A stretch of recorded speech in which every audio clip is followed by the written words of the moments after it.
Eu sou a professora Lucy e vou compartilhar com vocês algumas das aprendizagens que tive ao longo dos meus mais de 36 anos dedicados ao magistério, que eu gostaria que tivessem falado para mim quando eu estava assim como vocês, em formação profissional.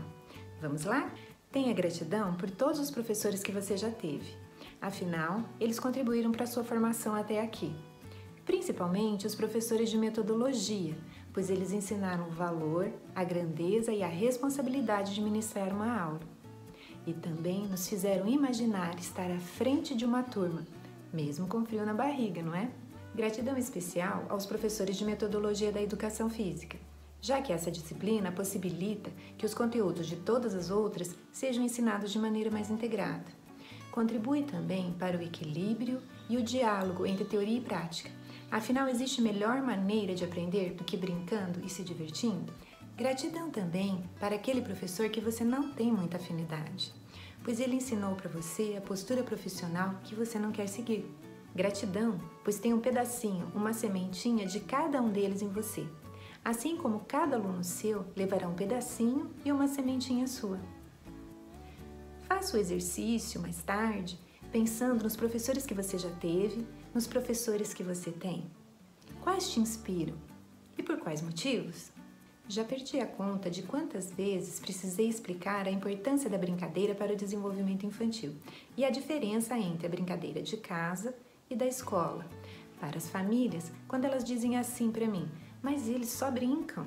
Tem uma frase que eu gosto muito de usar nessas situações e ela diz assim: nós evoluímos para aprender a pensar sobre educação física e não apenas executá-la.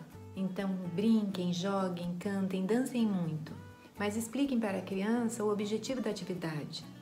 Claro que de acordo com o entendimento de cada faixa etária. Brinquem, joguem, cantem, dancem muito, mas não só para passar o tempo. Com amor, com responsabilidade profissional, com conhecimento científico, pedagógico e contextualizado, para promover assim uma aprendizagem mais significativa e o amplo desenvolvimento da criança. Afinal, nós passamos toda a nossa vida profissional estudando e nos atualizando para trabalharmos com o conhecimento. E na medida do possível, ensinem as famílias para que eles aprendam e valorizem o seu trabalho sobre este tema ou sobre qualquer outro tema tão importante para a educação de todos. Minha primeira formação acadêmica foi muito voltada para a competição. Hoje, recomendo bom senso com jogos e brincadeiras competitivas, para não reforçar comportamentos individualistas da sociedade, como por exemplo o egoísmo, a classificação e a separação entre ganhadores e perdedores, e até incentivar e justificar a violência para ganhar de qualquer jeito.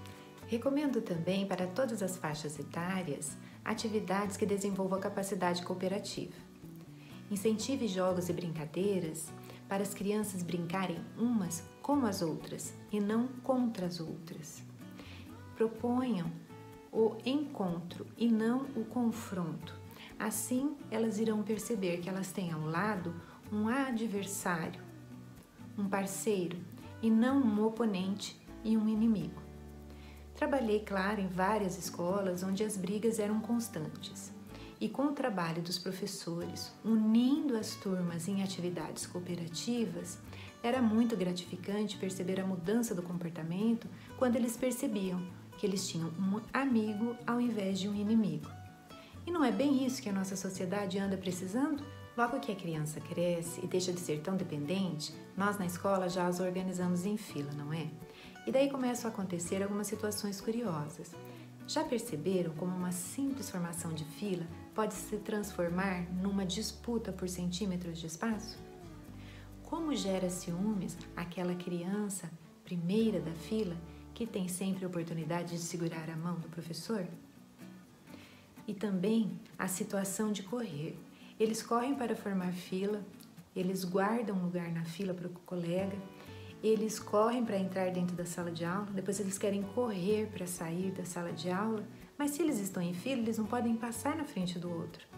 Já perguntei para várias crianças o motivo dessa correria em fila e eles não souberam me responder, apenas me olhavam e sorriam. Bom, eu recomendo que a fila seja mais uma oportunidade de aprendizagem com a turma.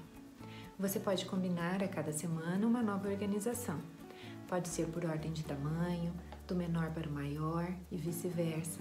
É muito bacana você perceber as crianças observando, analisando, comparando as estaturas, descobrindo que tem um colega com a mesma altura dela ou vários colegas com a mesma altura, e a surpresa quando alguém aparece com o solado do sapato um pouco mais alto. São tantas possibilidades e vocês podem usar a criatividade. Podem também se lembrar como formavam fila quando eram crianças. E pensem também agora, com a situação de distanciamento social e etiqueta, como fica a fila. A escola normalmente é o primeiro espaço social onde a criança não pode recorrer à família para resolver suas vontades, suas dificuldades, seus conflitos. Então imagine se cada uma fizesse só o que quer, quando quer.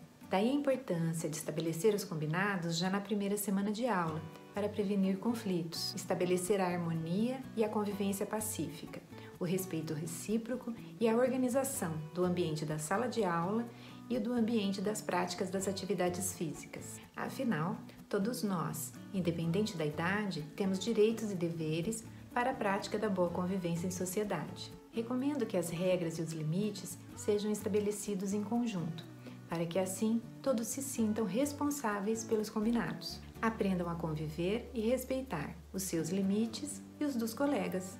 Desta forma, você os incentiva a resolverem os problemas de forma mais assertiva e com atitudes mais pacíficas. Não se surpreenda se ouvirem das famílias dos pequenos que eles estão ensinando em casa que o que é combinado deve ser cumprido. Conheça, ouça, veja, se interesse de maneira responsável pelas crianças. Se informe, aprenda, participe da rede de proteção e apoio à criança e ao adolescente em situação de risco.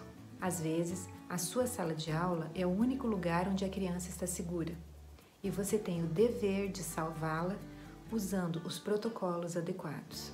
Então, estas foram algumas das aprendizagens que eu tive ao longo da minha carreira profissional. Gostaria agora de compartilhar com vocês um conselho que recebi logo no início da minha carreira, quando comecei a trabalhar, de uma pessoa muito querida e sábia. Ensine, cuide e conviva com seus alunos, os familiares deles e com seus colegas de trabalho com a mesma consideração e respeito que você gostaria de ser tratado, que você gostaria que seus filhos e os seus familiares fossem tratados. Por fim, gostaria de parabenizá-los por escolherem o magistério. Professor, profissão que ainda me encanta mesmo após tanto tempo. Bem-vindos! O mundo precisa de vocês. Precisa de professores que respeitem, valorizem, incluam e acolham os alunos em suas diferenças, que incentivem o desenvolvimento das potencialidades e da autonomia, que promovam a reflexão, a análise, o conhecimento, a ciência, a pesquisa, a cultura, a arte, a saúde e a preservação do planeta, que acolham os alunos para romperem o ciclo de violência e desamparo que uma sociedade desequilibrada impõe. Precisamos de professores que, com o seu conhecimento e olhar humanizado, ultrapassem as paredes das salas de aula e os muros da escola, transformando o mundo e salvando vidas, contribuindo para que seus alunos se tornem seres humanos melhores para uma sociedade mais evoluída. O mundo precisa de professores corajosos, que amam o que fazem e, mesmo diante dos desafios, seguem fazendo o seu melhor.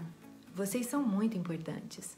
Tenham a certeza que com sua postura, seu conhecimento e competência, vocês inspiram e constroem uma sociedade melhor.